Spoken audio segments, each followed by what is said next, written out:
आदरणीय दर्शकवृन्द नमस्कार। यति बेला हामी यी साझा मिडिया पार्लीद्वारा सञ्चालित हाम्रो साझा बहसमा छौँ र हामी साझा बहस विशेष गरेर सत्य तथ्य र निष्पक्ष समाचारसँग सम्बन्धित रहेर हामी साझा बहस गरिराखेका छौँ र यति बेला हामी सान्नी त्रिवेणी गाउँपालिका आइपुगेका छौँ। सान्नी त्रिवेणी गाउँपालिका 2079 को निर्वाचन पश्चात अहिलेसम्म चाहिँ नयाँ जनप्रतिनिधिले कस्तो खालको चाहिँ 4 महिनामा चाहिँ उपलब्धि हासिल गर्नुभयो, जो चाहिँ उहाँले तर्जुमा गरेका योजनाहरूलाई कतिको चाहिँ उहाँले चाहिँ अहिले एचिभमेन्ट चाहिँ तपाईँको चाहिँ शीर्षबिन्दुमा चाहिँ उहाँले पुर्याउनु भएको छ भन्ने विषयमा आज हामी विशेष छलफल गर्दैछौँ। जुन चाहिँ सान्नी त्रिवेणी गाउँपालिकाले शिक्षा, स्वास्थ्य, सडक अनि विभिन्न खालको पूर्वाधार, त्यस्तै चाहिँ तपाईँको विद्युत अनि सम्पूर्ण चाहिँ तपाईँको क्षेत्रमा चाहिँ तपाईँको यहाँका जनताहरूलाई चाहिँ कसरी पहुँच पुर्याइराख्नु भएको छ अनि यहाँका चाहिँ सर्वसाधारण जनताहरूले चाहिँ कतिको चाहिँ यो अवसर चाहिँ उहाँले चाहिँ तपाईँको सदुपयोग गरिराख्नु भएको छ, उहाँले कतिको चाहिँ यो पहुँचमा चाहिँ उहाँहरूको चाहिँ तपाईँको सहभागिता रहेको छ भन्ने विषयमा बहस गर्दैछौँ। र यति बेला हाम्रो साझा बहसमा चाहिँ हुनुहुन्छ सान्नी त्रिवेणी गाउँपालिका अध्यक्ष मोहनबहादुर केसी महेश हुनुहुन्छ। सर्वप्रथम हाम्रो साझा बहसमा मोहनबहादुर केसी महेशज्यूलाई चाहिँ म हार्दिक स्वागत गर्न चाहन्छु। आराम हुनुहुन्छ? धन्यवाद छ यहाँलाई। तपाईँ लामो समय एउटा राजनीतिमा दखलता राखेको एकजना व्यक्तित्व र चाहिँ चुनौतीपूर्ण चाहिँ तपाईँको चाहिँ अवस्थाबाट एउटा राजनीति अवस्थालाई चाहिँ च्यातेर चाहिँ जुन चाहिँ तपाईँ अहिले गाउँपालिका अध्यक्ष भइसके पश्चात चाहिँ जो योजनाहरू चाहिँ तपाईँको तय गर्नुभएको थियो अनि ती योजनाहरूलाई चाहिँ कसरी कार्यान्वयन गरिराख्नु भएको छ अहिलेको 4 महिनामा, जो चौमासिक रूपमा चाहिँ अहिले तपाईँले चाहिँ प्रगतिलाई हामीले चाहिँ विश्लेषण गर्दाखेरि चाहिँ के क्षेत्रमा कृषि अनि त्यसपछि तपाईँको सडक अनि विभिन्न खालको पूर्वाधार लगायत अन्य क्षेत्रमा चाहिँ तपाईँले कसरी चाहिँ तपाईँको अगाडि बढिराख्नु भएको छ र त्यो क्षेत्रमा कसरी काम गरिराख्नु भएको छ? सबैभन्दा पहिला त यी साझा मिडियालाई आज हाम्रो पालिकाले गरेका उपलब्धिहरूलाई सम्प्रेषण गर्ने अवसर दिनुभएकोमा यहाँहरूलाई सबैभन्दा पहिला म हाम्रो पालिकाको स्थानीय सरकारको तर्फबाट हार्दिक धन्यवाद व्यक्त गर्न चाहन्छु। हाम्रो सान्नी त्रिवेणी गाउँपालिका स्थानीय निर्वाचन सम्पन्न भइसकेपछि हामीले जेठको 10 गते 79 जेठको 10 गते शपथ ग्रहण कार्यक्रम सम्पन्न गरिसकेपछि त्यहाँदेखि अहिलेसम्म निरन्तर रूपमा हामी चाहिँ जनताको काममा छौँ। त्यसमध्येको पहिलो काम भनेको हाम्रो शपथ ग्रहण भइसकेपछि हामीले जुन बजेट थियो यो बजेटलाई हामीले तर्जुमा गर्नको लागि विषयगत समितिबाट छलफल गर्दै हामीले बजेट तर्जुमा गऱ्यौँ र असार 10 गते हामीले हाम्रो गाउँपालिकामा खुल्ला रूपले आम जनताको भेलामा हाम्रो नीति तथा कार्यक्रम प्रस्तुत गऱ्यौँ। हाम्रो बजेटलाई हामी त्यहाँ सार्वजनिक गऱ्यौँ। त्यसपछि हामीले त्यो बजेट हामीले कार्यान्वयन गर्दै जाँदाखेरिमा अघिल्लो सरकारको पालामा गरेका कामहरू आर्थिक वर्ष 78-79 का जुन कामहरू थिए ती योजनाहरूलाई पनि हामीले असार मसान्तमा सम्पूर्ण योजनाहरूलाई हामीले सम्पन्न गर्ने कामहरू पनि गऱ्यौँ। त्यसपछि लगतै हामीले के गर्यौँ भने हामीले यो साउन महिनामा हाम्रो सान्नी त्रिवेणीको एउटा मात्रै पर्यटकीय क्षेत्र बडीमालिकालाई हामीले केन्द्रबिन्दु बनाएर काठमाडौँको भिरकुटी मण्डपमा पर्यटन बोर्डमै गएर हामीले पत्रकार सम्मेलन पनि गऱ्यौँ। हामीले हाम्रो गाउँपालिकामा आएर कार्यपालिका बैठकमा निर्णय पनि गऱ्यौँ। अब हाम्रो एउटा मात्रै प्रदेशभरिकै एउटा पर्यटकीय एउटा शीर्ष स्थानलाई हामी चाहिँ प्राथमिकता दिनुपर्छ भनेर हामीले बजेट तर्जुमा गरेर हामीले चाहिँ बडीमालिका मेलामा हामीले चाहिँ शौचालय निर्माण गऱ्यौँ। त्यसपछि मुम्रामा सांस्कृतिक महोत्सव गऱ्यौँ। हाम्रो यहाँको ऐतिहासिक, सांस्कृतिक, पर्यटन सबै क्षेत्रलाई एकचोटि राष्ट्रिय रूपमा अगाडि लिनुपर्छ भनेर त्यो काम पनि हामीले सम्पन्न गरेका छौँ। त्यसपछि गएर त्योभन्दा अझ अगाडि हामीले के गर्यौँ भने अब ब्याङ्किङ सेवालाई हामीले ज्येष्ठ नागरिकहरूलाई घरमा पुगेर हामीले भत्ता पनि अनि त्यो चुनौतीपूर्ण अवस्था जो चाहिँ तपाईँको अवस्थाबाट चाहिँ एउटा चाहिँ तपाईँ अगाडि बढ्नुभयो, जो फड्को मारेर जानुभयो, बैङ्किङ सेवा नै घर दैलोमा सेवा प्रवाह गर्नुभएको छ। यो चुनौतीपूर्ण तपाईँको चाहिँ काम चाहिँ कसरी चाहिँ तपाईँको सुरु गर्नुभयो तपाईँ? हामीले बैङ्कसँग हामीले छलफल गऱ्यौँ। हाम्रा नागरिकको मर्मलाई बुझिदिनु पर्यो हामीले भन्यौँ। त्यसपछि बैङ्कलाई हामीले अनुरोध गरिसकेपछि स्थानीय सरकारको नीति निर्देशनमा हामी रहेर काम गर्छौँ भनेर बैङ्कले पनि यसलाई हार्दिकताको साथमा स्वीकार गर्नुभयो। त्यसपछि हामीले रकु हाम्रो टाढाको बस्ती साबिकको रघु गाविसमा, साबिकको मुम्रा गाविसमा शिविर सञ्चालन गरेर ज्येष्ठ नागरिकहरू यति खुसी हुनुभयो कि हामीले चाहिँ घन्टौँ लगाएर दिनौँ दिन लगाएर ल्याएको पैसा पनि हामीले बाटोमा लुटिन्थ्यो। आज घर दैलोमा चाहिँ हामीले पैसा पाउँदाखेरिमा यो स्थानीय सरकारलाई धन्यवाद दिन्छौँ भनेर बुढाबा आमाहरूले त्यो खालको चाहिँ सहानुभूति उहाँले पुरै सहानुभूति, बैंकका जाने कर्मचारीहरूले सहानुभूति धन्यवादका पात्र बन्नुभयो, स्थानीय सरकार पनि धन्यवादको पात्र बन्यो र त्यो हाम्रो क्रम जारी नै छ। भने चाहिँ योभन्दा पहिलेको किस्ता चाहिँ टोटल्ली तपाईँले घर दैलोमा 9वटै वडामा चाहिँ बैंकिङ सेवा मार्फत चाहिँ सामाजिक सुरक्षा वितरण गर्नुभयो, भत्ता चाहिँ वितरण गर्नुभयो। यसमा चाहिँ तपाईँको चाहिँ जनतालाई निकै सहुलियत भएको छ, निकै चाहिँ सहजता चाहिँ आएको छ। जुन चाहिँ तपाईँको चाहिँ बैंकसम्म आउने बेला अर्थात् तपाईँको पालिकासम्म आइरहँदाखेरि जो एउटा समस्याहरू चाहिँ हुन्थे, हिँड्न डुल्न चाहिँ बुढाबुढीहरूलाई निकै समस्या हुने, बालबालिकाहरू पनि आइपुग्न नसक्ने, अनि त्यसपछि जाँदाखेरि पनि तपाईँको बाटोमै पनि पैसाहरू चाहिँ हराउने, कसैले चाहिँ तपाईँको चाहिँ जस्तो लुटपाट मचाउने त्यो खालका पनि समस्याहरूबाट उहाँ चाहिँ जो वञ्चित हुनुभयो, अहिले चाहिँ सहज अवस्थामा छ। अनि अर्को कुरा चाहिँ तपाईँले फर्स्टमै चाहिँ निकाल्नुभयो पर्यटन परिवर्तनको कुरा, जो चाहिँ एउटा भूस्वर्गको रूपमा चाहिँ सान्नी त्रिवेणी गाउँपालिकाको त्रिवेणी पाटनलाई चाहिँ तपाईँको विश्व सामु चाहिँ चिनाउन सफल हुनुभएको छ र अहिले पनि चाहिँ चिनिराखेको छ। अझै यसलाई चाहिँ तपाईँको व्यवस्थित तरिकाले सान्नी त्रिवेणीलाई चाहिँ त्रिवेणीको चाहिँ तपाईँको सान्नी त्रिवेणीको त्रिवेणी चाहिँ तपाईँको चाहिँ जो एउटा पर्यटन चाहिँ स्थल छ त्यसलाई चाहिँ डेमोन्स्ट्रेट गर्ने खास तपाईँको योजना कस्तो खालको छ र अहिले कहाँसम्म पुग्नु भएको छ तपाईँ? अब यसको योजनालाई थप विकास गर्दैछौँ हामी। पहिलो काम हामीले के सकेका छौँ भने कालीकोट जिल्लाभित्रको सान्नी त्रिवेणीको वडा नम्बर 6मा त्रिवेणी पाटन पर्छ भन्ने कुरा हामी त्रिवेणीमा स्वयं आफै गएर हजारौँ मान्छेले हामीले त्यहाँ चाहिँ राख्यौँ। यो भूमि हाम्रो हो, यसको आधिकारिक हामी हौँ र कर्णाली प्रदेशबाट करिब 7 करोडको बजेटिङको व्यवस्थापन भएर अहिले त्यहाँ चाहिँ शौचालयहरू लाग्दैछन्, खानेपानीका धाराहरू बन्दैछ, ताल बन्दैछन्, धर्मशालाहरू बन्दैछन्। यो हाम्रो 6 नम्बर प्रदेशले कर्णाली प्रदेशले गरेको भनेर हामीले 7 नम्बर प्रदेशलाई भन्यौँ, बाजुरा डोटी अछामलाई हामीले भन्यौँ र हामीले त्यो भन्दै गर्दाखेरिमा यसको मुख्य मान्छे त यहीँ रहेछन् भनेर यति बेला थाहा पाएँ। बल्ल चाहिँ अहिले त्यो कुरा थाहा भयो। हेर्नुहोस्, यो नत्र कहाँ पर्छ भन्ने कुराहरू कसैलाई पनि थाहा रहन्छ। त्यो काम गरिसकेपछि हामीले त्यसमा गएर हामीले भिडियो डकुमेन्ट्रीहरू पनि गरेका छौँ, जो आम जनताको सामनेमा पनि त्यो आउँदैछ। हामीले त्यसलाई फाइनल गर्दैछौँ। वृत्तचित्र आकारमा हामीले के गर्यौँ भन्नुहुन्छ भने त्यहाँको ऐतिहासिक, धार्मिक, पर्यटकीय सबैको हामीले चाहिँ मतलब ल्याएका छौँ। अनि हाम्रो वेशभूषा के हो, रहनसहन के हो, हाम्रो सभ्यता के हो, हाम्रो पहिचान के हो, यो सबै कुरालाई चाहिँ हामीले मुम्रामा महोत्सव लगायौँ, जो त्यो पनि आम जनताको सामने त्यो पनि आउँदैछ। कस्तो रहेछ त हाम्रो संस्कार संस्कृति, के रहेछ त, यो कुरा पनि आउँदैछ। त्यसपछि गएर पर्यटनको हिसाबले हामीलाई बिच बाटोमा तीर्थयात्रीहरूलाई हुने असहजतालाई अबका दिनमा वासस्थानको व्यवस्था, बाटोको व्यवस्था, खानेपानी नभएको ठाउँमा खानेपानीको व्यवस्था गरेर अब अगाडि बढ्नुपर्छ भन्नेमा एउटा यो काम गरेका छौँ। भने चाहिँ तपाईँको त्रिवेणी पाटन अनि बढीमालीका भिजिट गर्ने तीर्थयात्रीहरू, त्यस्तै तपाईँको चाहिँ विभिन्न भिजिटरहरूलाई चाहिँ अब चाहिँ तपाईँको सहजताका लागि चाहिँ भनेपछि होमस्टेहरू, अनि त्यसपछि तपाईँको खाना बस्नुको व्यवस्था हुने, अनि त्यसपछि फाइनेन्सियल रूपमा पनि तपाईँको चाहिँ उनीहरूलाई सहज तरिकाले तपाईँको पेमेन्ट गर्न सक्ने र तपाईँको चाहिँ बैङ्किङ सेवा चाहिँ तपाईँको लिन सक्ने खालको वातावरण पनि अब जोस् बनाउँदै हुनुहुन्छ। हामी यो हाम्रो कार्यकालभरि स्टेप बाई स्टेप हामी जाँदैछौँ, कर्मश जाँदैछौँ। यसको लागि धेरै दाताहरूसँग पनि हामी छलफल चलाउँदैछौँ। फेरि हाम्रो यो सबै गरेको कामलाई लिएर हामी फेरि पर्यटन मन्त्रालयसँग पनि यो सहकार्य गर्दैछौँ।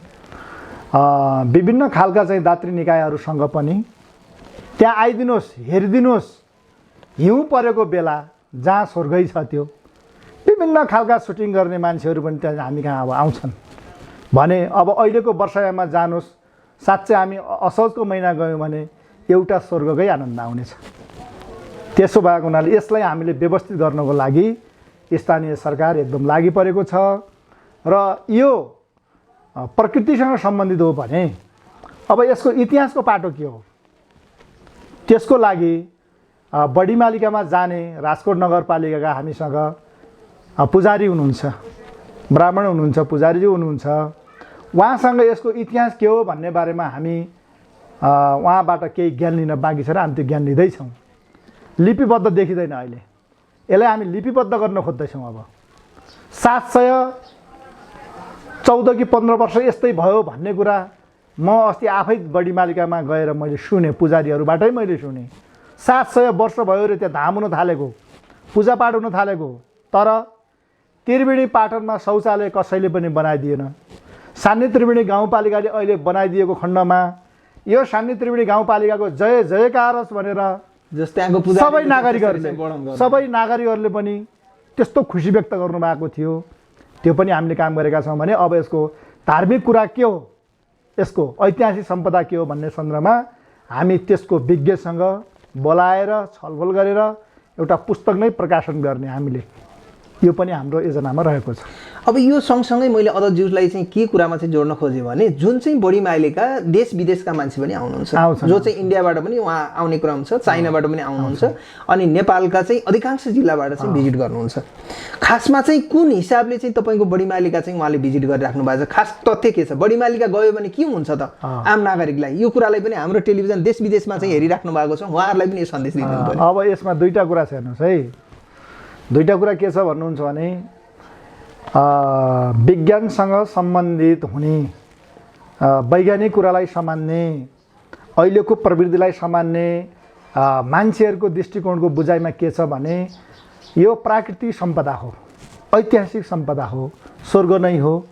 यसमा हामी गयौँ भने स्वच्छ हावा, स्वच्छ पानी, स्वच्छ हाम्रो चाहिँ मतलब त्यहाँको चाहिँ मतलब मुभ गर्न सक्छौँ हैन। हामीले चाहिँ विभिन्न खालका त्यो दृश्यहरू अवलोकन गर्न सक्छौँ र त्यहाँ जानुपर्छ, रमाइलो गर्नुपर्छ, त्यहाँको सिनहरू ल्याउनुपर्छ।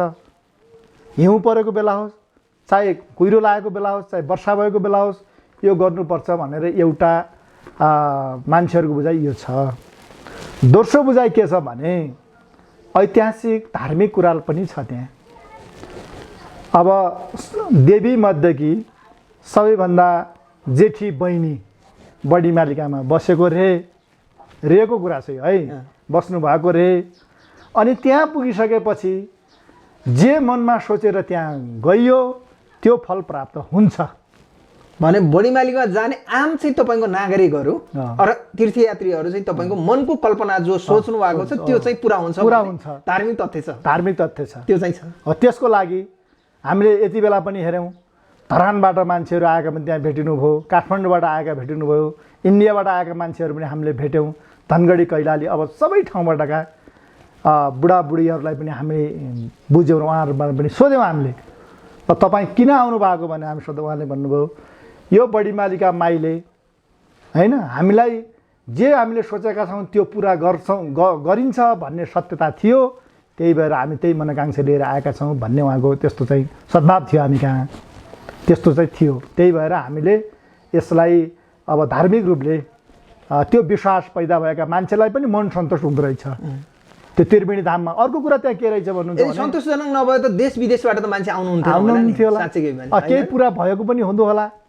अनि तल त्रिवेणीमा के हुँदो रहेछ भने आफ्ना पितृकुलहरू जो मरेका चाहिँ मतलब आमा बुवाहरूको त्यो काजक्रिया गर्ने स्थान पनि रहेछ त्यहाँ चाहिँ, त्यो खालको पनि धार्मिक त्रिवेणीमा त्यो धार्मिक स्थलमा हैन। आफ्नो चाहिँ आमा बुवाको सतीगति गर्ने मान्छेहरू, अधिकांश मान्छेहरू त्यहाँ गएर पाठ पूजा गरेर आफ्नो क्रिया काज गरेर हैन पितृको कुलको चाहिँ मतलब मुक्ति हुन्छ, आफ्नो मुक्ति हुन्छ भन्ने पनि विषय रहेछ।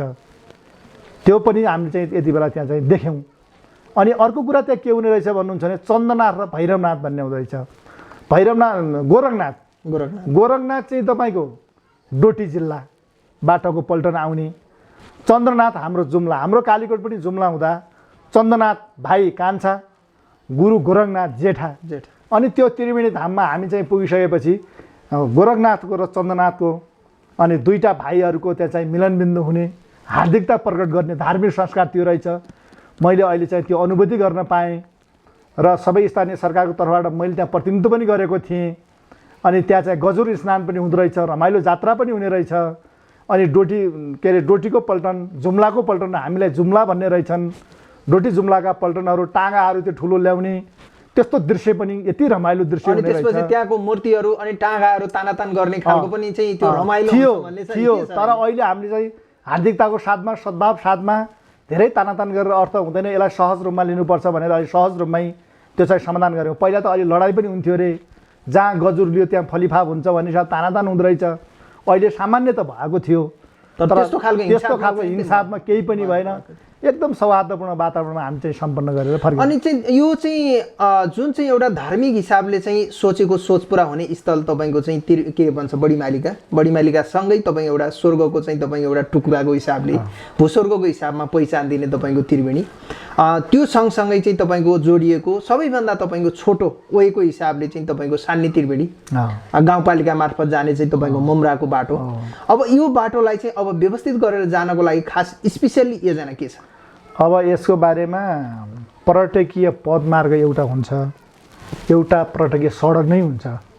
त्यसो भएको हुनाले हामीले के सोचेका छौँ भने छोटो दूरीमा आउनलाई तत्काललाई अप्ठ्यारो बाटो भएको ठाउँमा बाटो बनाउने पहिलो योजना। दोस्रो योजना के छ भन्दाखेरिमा अब त्यसको काखमै रहेको मुम्रा नै हो भूमि, त्यस ठाउँबाट त्यसलाई मूलद्वार बनाएर अब हामी त्यहाँबाट चाहिँ तपाईँ सडकलाई अगाडि विस्तार गरेर लिने चाहिँ योजना छ र हामी सडक पनि विस्तार भने चाहिँ अबको मुम्राबाट चाहिँ सडक विस्तार भएर अगाडि बढ्छ भने चाहिँ त्यो अहिलेको दुईटै ठाउँबाट बढ्छ। 3-4 घण्टाभित्रै तपाईँको चाहिँ पुगिन्छ भन्ने छ नि, के छ बढीमालिकाबाट झर्दाखेरि 3 घण्टाभित्रै तपाईँको मुम्रा पुग्न सकिन्छ भन्ने के छ? हामी त माथिबाट आउँदाखेरिमा ओह्रालो पर्छ, लगभग 3 घण्टादेखि 4 घण्टाको बिचमा हामी मुम्रा झर्न सकिन्छ। चढ्नको लागि कति समय लाग्छ? चढ्नको लागि 2 घण्टा जति बढी लाग्छ, 6 घण्टामा माथि 6 घण्टामा चाहिँ बढीमालिका पुग्न सकिन्छ। भनेपछि अब यदि चाहिँ तपाईँको पर्यटनको एउटा चाहिँ तपाईँको चाहिँ अनुसरण गर्न चाहने मान्छे, हेर्न चाहने पर्यटकको दृष्टिकोणले चाहिँ यदि आउने मान्छेलाई चाहिँ मुम्राको बाटोबाट चाहिँ जाँदा चाहिँ छोटो पर्छ र सहजता हुन्छ भन्ने हामी सन्देश दिन सक्छौँ। धेरै राम्रो। अब यो सँगसँगै अब चाहिँ हामीले अहिलेसम्म चाहिँ सान्नी त्रिवेणीले गरिराखेका विकासको विषयमा हामी छलफल गर्दैछौँ र म यो कुरालाई चाहिँ केन्द्रित गर्न चाहेँ।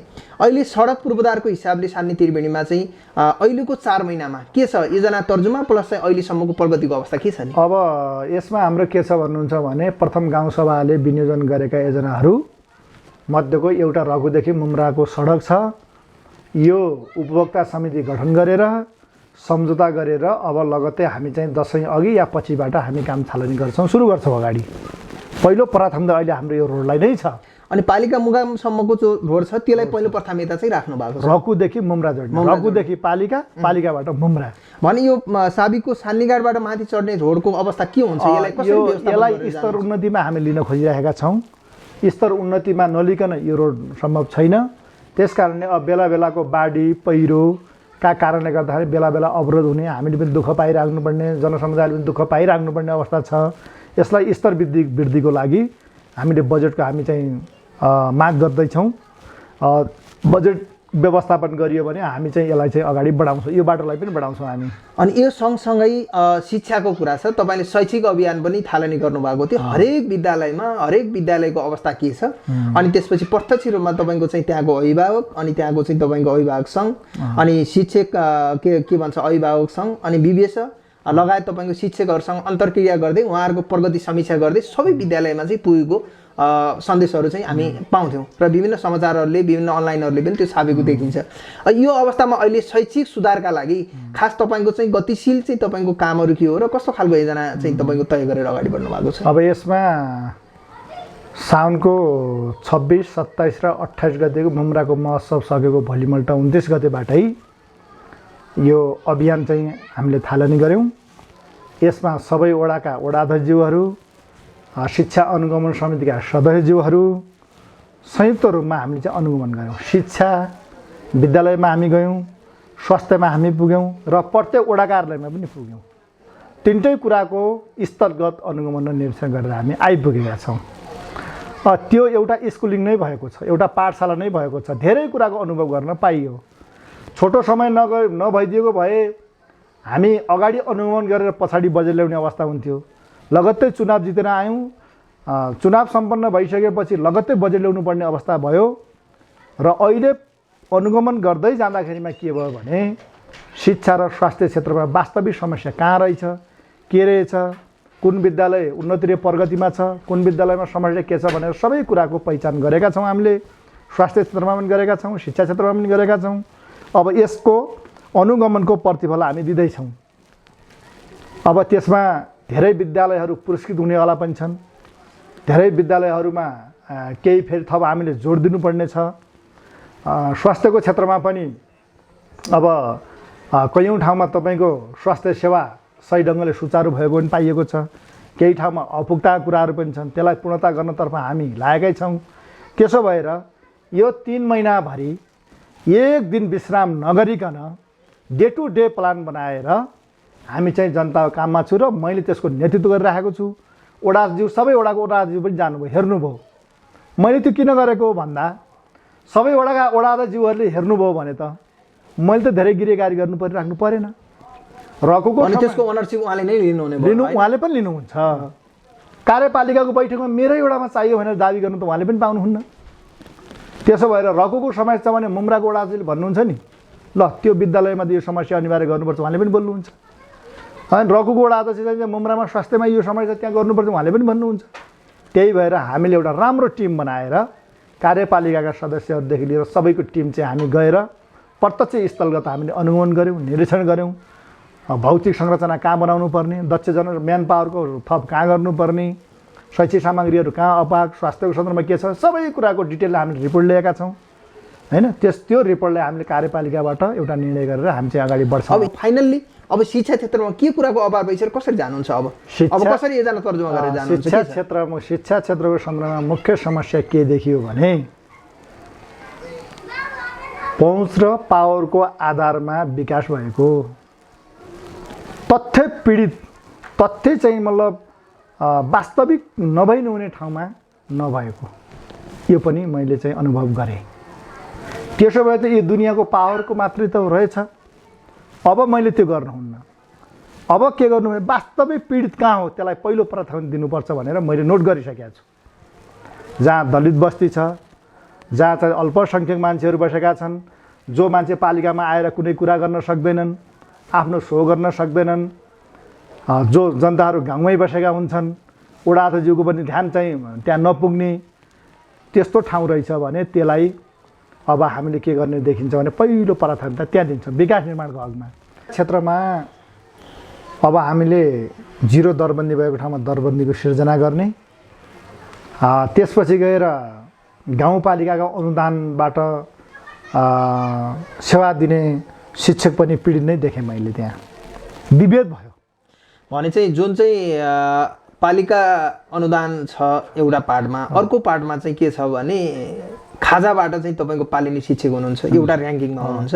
त्यस्तै अर्को चाहिँ तपाईँको गभर्मेन्टको चाहिँ स्पेसियल तपाईँको के भन्छ राहत भन्ने पनि छ, त्यसपछि अर्को चाहिँ स्थायी भन्ने पनि छ। यो 3-4 वटा तपाईँको ऱ्याङ्किङको कारणले बिचमा डिस्क्रिमिनेसन अर्थात् विभेद हुने खालको पनि अवस्था देखियो। अनि त्यो सँगसँगै तपाईँको चाहिँ दिनभरि तपाईँको चाहिँ जो बसिराखेको बालबालिकालाई चाहिँ खाजाको रूपमा चाहिँ गभर्मेन्टले चाहिँ सर्भिस दिइराखेको छ, त्यो उनीहरूको खाजालाई काटेर त शिक्षकलाई चाहिँ तपाईँको पठन पाठन कार्यमा जो लगाउने खालको वातावरण छ, यसले गर्दाखेरि पनि बालबालिकालाई पनि असर भइराखेको देखिन्छ।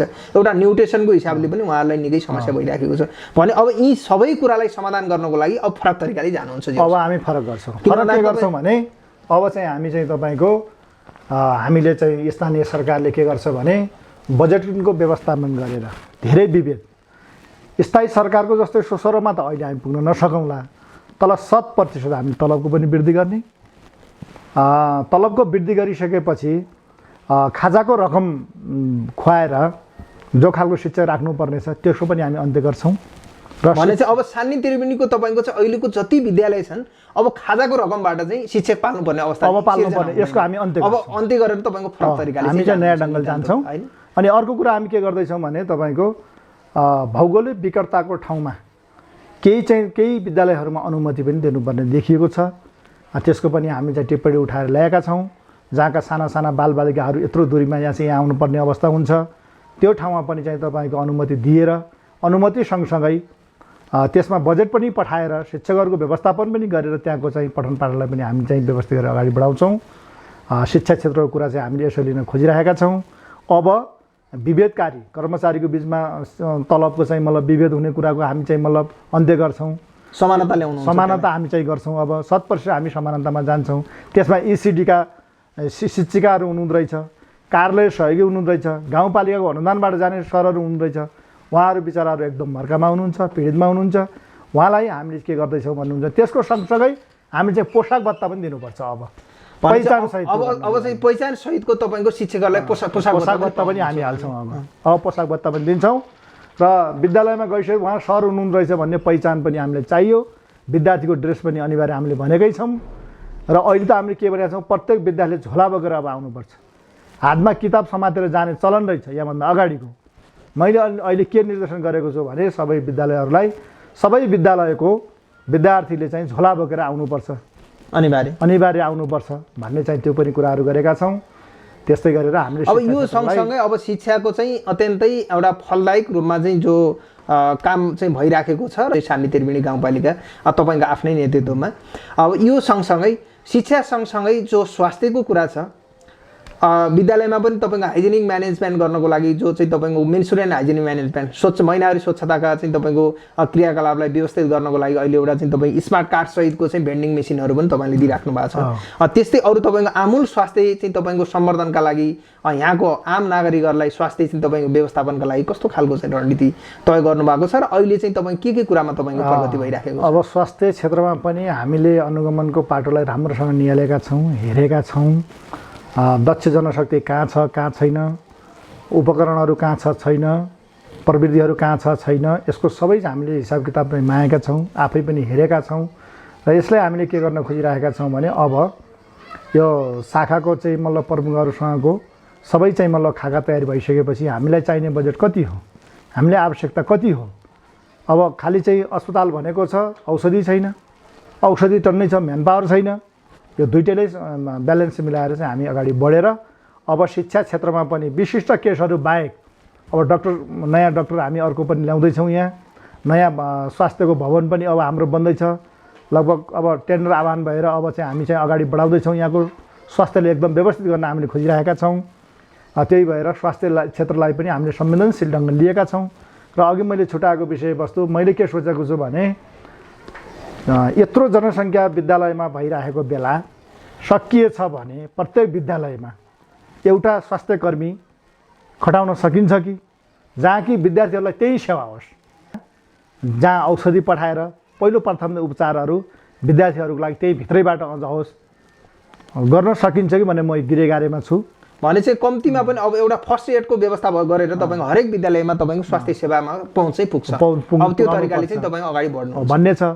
अनि किशोरीहरूको लागि सेनिटरी प्याडहरूको कुरा भयो, होइन, यसलाई पनि हामीले व्यवस्थित गरेर अगाडि बढ्नु। अहिले तपाईँको अत्यन्तै तपाईँको कर्णालीमै पहिलो चाहिँ तपाईँको काम चाहिँ तपाईँले गर्दै हुनुहुन्छ, जुन चाहिँ स्मार्ट कार्ड सहितको सेनिटरी के भन्छ भेन्डिङ मेसिनहरू तपाईँले अब दिँदै हुनुहुन्छ। यो 7वटा चाहिँ माध्यमिक विद्यालय अर्थात् तपाईँको चाहिँ उच्च माध्यमिक विद्यालयमा तपाईँले प्रदान गर्ने योजना बनाउनु भएको छ। अब यो सँगसँगै तपाईँको चाहिँ जो चाहिँ तपाईँको आधारभूत विद्यालय 7सम्म पढाइ हुने विद्यालयमा पनि तपाईँ मेन्सुरेन्सको न्यूनतम तपाईँको अवस्था चाहिँ छ, अधिकतम नभए पनि न्यूनतम अवस्था चाहिँ छ। 11-12 वर्षदेखि मेन्सुरेन्स चाहिँ तपाईँको सुरु हुन्छ। त्यो सुरु हुँदाखेरि उनीहरूलाई पनि व्यवस्थापन गर्ने एउटा चुनौतीपूर्ण चाहिँ अवस्था छ। यसलाई कसरी व्यवस्थापन गरेर यसलाई पनि कर्मश गर्छौँ हामी। अहिले हामी प्रारम्भिक चरणमा मावितिर चाहिँ जान्छौँ।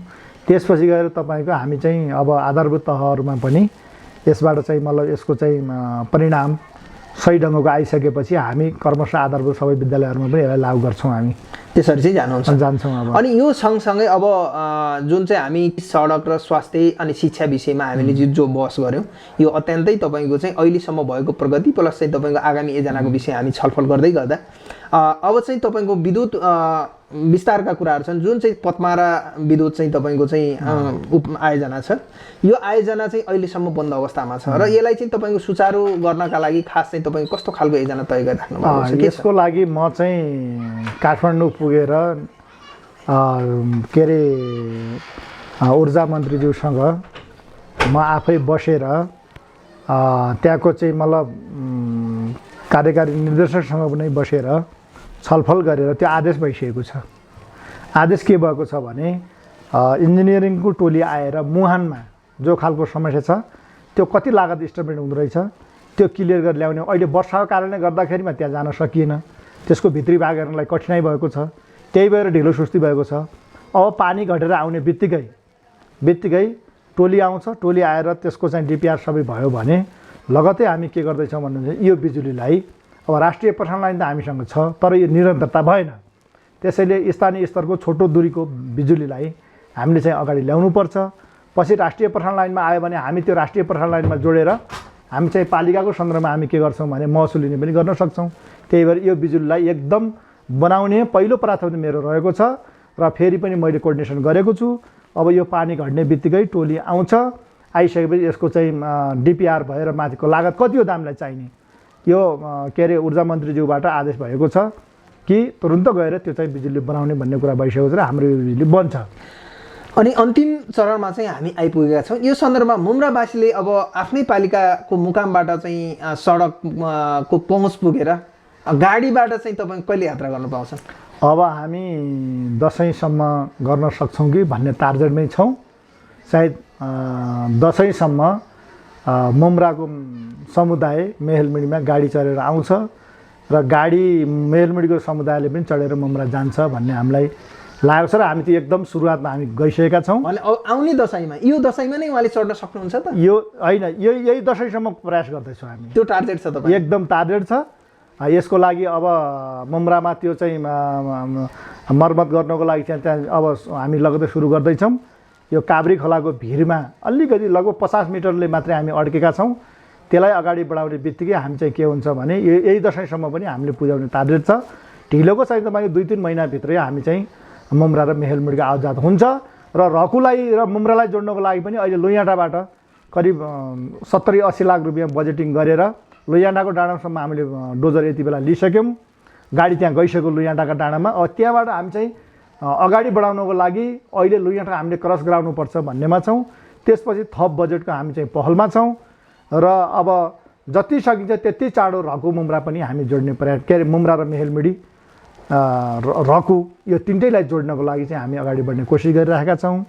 र त्यसैको सन्दर्भमा अब हाम्रो अर्को एउटा भर्खरै हिजो अस्ति मात्रै गरेको कुराहरू हामीले काम एउटा जो न्याय सम्पादन जनताले एउटा खालको घरमै बसेर पनि न्यायको अनुभूति गरोस् भनेर हामीले न्यायपालिकालाई पनि हामीले स्थापना गरेका छौँ र हाम्रा जनताका चाहिँ आएका समस्याहरूलाई एउटा कानुनी बाटो मार्फत समाधान गर्नुपर्छ, नमिलेको कुरा मात्रै अगाडि बढाउनुपर्छ भनेर हामीले न्याय समितिको कार्यालय पनि उद्घाटन गरेका छौँ।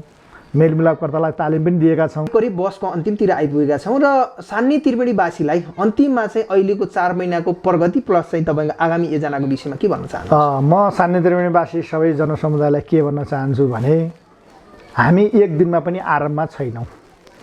हामी निरन्तर डे टु डे जनताको सेवामा छौँ र फेरि पनि हामी 5 वर्षको कार्यकालसम्म जनताकै घर दैलोमा जाने, जनताकै वासस्थानमा जाने, जनता रोए रुने, जनता हाँसे हाँस्ने, जनतासँगै अङ्गमाल गर्ने। म यो सान्ने त्रिवेणीवासी जनसमुदायलाई यो प्रतिबद्धता व्यक्त गर्न चाहन्छु। र अर्को कुरा के छ भने कुनै पनि समस्याहरू आए भने त्यसको न्यायको मूर्ति मैले सान्ने त्रिवेणी गाउँपालिकाको मैले जनसमुदायले बुझेको छु। जो इतिहासमा एउटा फैसला हानिसक्नु भएको छ सान्ने त्रिवेणी जनसमुदायले त, जो कर्णाली प्रदेशकै सन्दर्भमा अहिले सान्ने त्रिवेणीको जनसमुदाय त हो त न्यायको फैसला गर्छ भनेर जसरी जनसमुदायलाई हामीलाई न्याय दिएको छ, हामी पनि यो स्थानीय सरकारको तर्फबाट हाम्रो यो 5 वर्षको कार्यकालसम्म हामीले चाहिँ अहररात खटेर जनताका सम्पूर्ण समस्याहरूलाई 100% समस्याहरूलाई हामीले एकपछि अर्को हल गर्दै जाने। यो चाहिँ यो मिडिया मार्फत यो सञ्चार माध्यमद्वारा म सबै सान्ने त्रिवेणीवासीका जनसमुदायहरूलाई म यो चाहिँ अपिल गर्न चाहन्छु, आग्रह गर्न चाहन्छु। साथै म अर्को कुरा के पनि भन्न चाहन्छु भने जिल्लादेखि प्रदेश सरकार हुँदै सङ्घीय सरकारका नेताज्यूहरूले, विकासप्रेमीहरूले, दाताहरूले सबैले पनि यो सान्ने त्रिवेणीमा गहिरो नजर लगाएर ध्यान केन्द्रित गरेर यहाँका गरिब दुखी निमुखा सबै समुदायको हितको निमित्त सहयोग गरिदिनु हुनेछ हामीलाई भन्ने म उहाँहरूसँग पनि आग्रह गर्न चाहन्छु। भने विभिन्न दार्ती निकायहरूलाई पनि सान्ने त्रिवेणीको विकासका लागि चाहिँ आउन चाहिँ तपाईँ अनुरोध गर्नु? मैले अनुरोध गरेको छु र आइदिनको लागि फेरि यो सञ्चार माध्यमद्वारा पनि म हार्दिक अनुरोध गर्न चाहन्छु कि आइदिनुहोस्। जनताको तपाईँ पनि सेवा गर्ने, हामी पनि सेवा नै गर्ने हो भने एकपटक सान्ने त्रिवेणीमा यो असहज छैन, हरेक कुराको सहजता छ हैन। यहाँको समुदाय राम्रो छ, यहाँ कुनै पनि त्यस्तो बाधा अड्चाउ चाहिँ हुँदैन। अबका दिनमा के छ भने आफ्नो स्थानीय सरकारलाई जनताले एकदम नजिकबाट माया गरेको छ, ममता गरेको छ। यही कुरा राष्ट्रमा बस्ने नेताज्यूहरूलाई, जिल्लामा बस्ने नेताज्यूहरूलाई सबैलाई एकचोटि म यो सञ्चार माध्यमद्वारा सान्नी त्रिवेणीमा आइदिनको लागि निम्तो पनि दिन चाहन्छु। विभिन्न कार्यक्रमहरूको त हामी तर्जुमा गर्नेछौँ। यहाँले पनि हाम्रो पालिकालाई त्यही ढङ्गले चाहिँ अगाडि बढाइदिनको लागि यहाँहरू सबै निकायको चाहिँ मतलब सहयोग हुनेछ भन्ने कुराको मैले ठुलो चाहिँ आशा र विश्वास लिएको छु। आदरणीय दर्शकबिन, यति बेला हामी हाम्रो साझा बसमा थियौँ र हामीले सान्नी त्रिवेणी गाउँपालिकामा जुन चाहिँ अहिलेसम्म भएका गतिविधिहरूको अवस्था के छ, यहाँको चाहिँ प्रगतिको अवस्था के छ र प्रगति समीक्षासहित आगामी योजना के छ भन्ने विषयमा हामीले चाहिँ बहस गऱ्यौँ र सान्नी त्रिवेणी अहिलेसम्म भइराखेका बहसको विषयमा सान्नी त्रिवेणी गाउँपालिका अध्यक्षज्यूले जो जानकारी गराउनु भयो र महत्त्वपूर्ण चाहिँ उहाँहरूले समय दिनुभयो। यो महत्त्वपूर्ण समयका लागि म सान्नी त्रिवेणी गाउँपालिका अध्यक्ष मोहन बहादुर केसी महेशलाई म हार्दिक धन्यवाद दिन चाहन्छु। हस्त नमस्कार।